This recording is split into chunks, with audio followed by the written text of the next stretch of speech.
दिनै समबार बाराय एप्रिल दाननि 4 अक्ट' फुंबिलिनि खुलुमनाय जासिहरनाय जाबाय। अन्नानै चेनेलाव गोदानै फैदोंब्ला चेनेलखौ लाइक खालाम। 1 दानसोल' जादों, कमेन्ट खालामहर गोरोन्थिफोरखौ सुद्रायनानै लानो हानाय बायदि। दानिया फैदो गाहाय रादाबाव। एनआरसि नाङालासिनो कास्ट सार्टिफिकेटखौ मोननो हासिगोन। आसामनि बाजेट सेसनाव थिरांथा लानाय जायो। बे बाथ्राखौ मन्त्रि केशव महन बिथाङा खौरांगिरि मेल खुंनानै फोरमायो।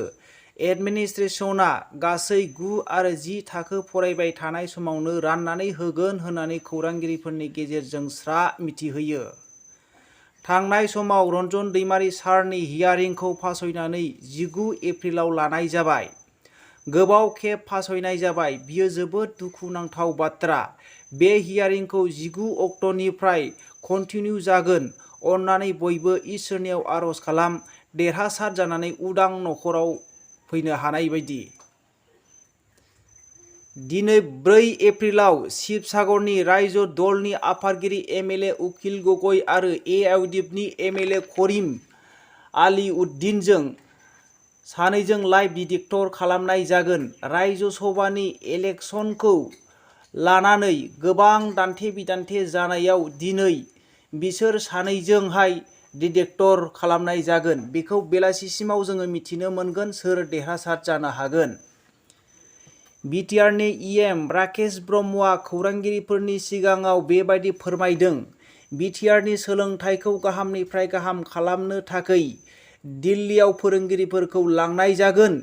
दा दिल्ली सरकारजों सावरायगासिनो दङ होननानै बिथाङा खौरांगिरिफोरनि गेजेरजों स्रायै मिथिहोयो। मध्य प्रदेशनि गिबि मन्त्रि शिवराज सिंह चौहानआ उज्जैन ओनसोलाव गासैबो हटेल बिगोमाफोरखौ इंराजि रावै साइनबर्ड लिरालासेनो हिन्दी रावजों लिरनांगौ होननानै बिथोन होदों। मानोना भाषा आरो सोलोंथाइजोंसो सिनायथि मोनो, डेभेलप जायो।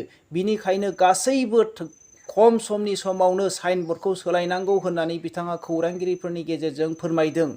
आरो बुंबावोदि उज्जैन ओनसोलाव रावबो सान्दा खांग्रा भिखारिफोरबो थानो मोना, साफा खालामजोबनांगौ होननानै बिथाङा गोख्रों खौरांगिरिफोरनि गेजेरजों फोरमायो। मुम्बाइ महाराष्ट्रआवहाय ट्रेनाव 37 बोसोरनि सासे सुबुङा ट्रेनावनो सासे सुबुंखौ खुदुमनायनि थाखाय केस होदोंमोन। उनाव बिजिरसालियाव बिजिरनायाव बिजिरगिरिखौहाय बिथाङा बुंदोंमोन ट्रेना दाक्का जानायावसो खुदुमफ्लांनाय जादोंमोन होननानै बुंदोंमोन। नाथाय बिजिरसालिया गनायाखिसै। बेखौ 10,000 नि जुरिमाना फोनांनानै आरो 1 बोसोरनि जोबथेसालियाव दैथायहरनाय जाबाय। गुवाहाटी नोगोरनि रुपनगर ओनसोलाव सुनिता बर' मुंनि भारा थानायाव वाल बारनानै बज्रा मुंनि बिहारि सासे सुबुङा न'आव हाबनो नाजादोंमोन। उनाव हिनजावआ गाबख्रावनानै खाथिनि सुबुंफोरा मदद खालामनायनि जाहोनाव सिखावखौ हमनानै फांसे बिफाङाव हमनानै दोनना पुलिसनो गथायहरो। आरोबाव गुवाहाटी मालिगावआव मोनसे मुगैथाव बाथ्रा। टेक्सि भारा लानानै सासे बिहारि हिनजावआ थांबाय थाफुनाय समावनो लामाया ससेयाव गाखोनानै जोंबो ससे थांफानो होननानै थांनायाव बियो गिबि खेबनि थाखाय गुवाहाटीयाव फैदोंमोन होननानै बुंदों आरो बिसाइया गुवाहाटीयावनो खामानि मावखायोमोन।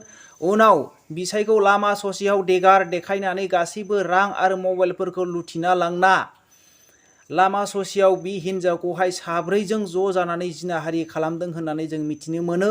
जिनाहारि खालामखांनायनि उनावहाय बिसोरखौहाय लामा ससेयाव गालांदों होननानै जों मिथिनो मोननाय जायो। रिपर्टार बबिता गगৈ प्राग निउजनिफ्राय फोरमायनाय बायदिब्ला थांनाय साननैसोनि सिगां सासे हिनजाव लन्थं मोननाय जादोंमोन। बेखौबो गोथै सह'खौ दिनैसिमबो बबेनि मिथिनो मोननाय जायाखै होननानै बिथाङा बिमायनो दुखु मोननाय फोरमायदों। कामरुप मेट्र' क्षेत्र पुलिसफोरनि नाजानायाव AA01 TC 7785 16 साखा गोनां ट्राकखौहाय हमनो हानाय जादों। बेयावहाय 26 मोसौखौहाय सुरां खालामनाय हमनो हायो। आरो बिजों लोगोसे फालांगिरि आकाश आली मुंनि सुबुंफोरखौबो हमफानो हानाय जायो। कुसुगाव ओनसोलाव 37 नं राजा लामायावहाय दालाङाव मावबाय थानायाव सासे क्रेन ड्राइभारा हरखाबै सेनाव गोग्लैनानै जिउ गोमानो गोनां जायो। बेखौ सरलपारानि पापु मुं होनानै मिथिनो मोननाय जायो।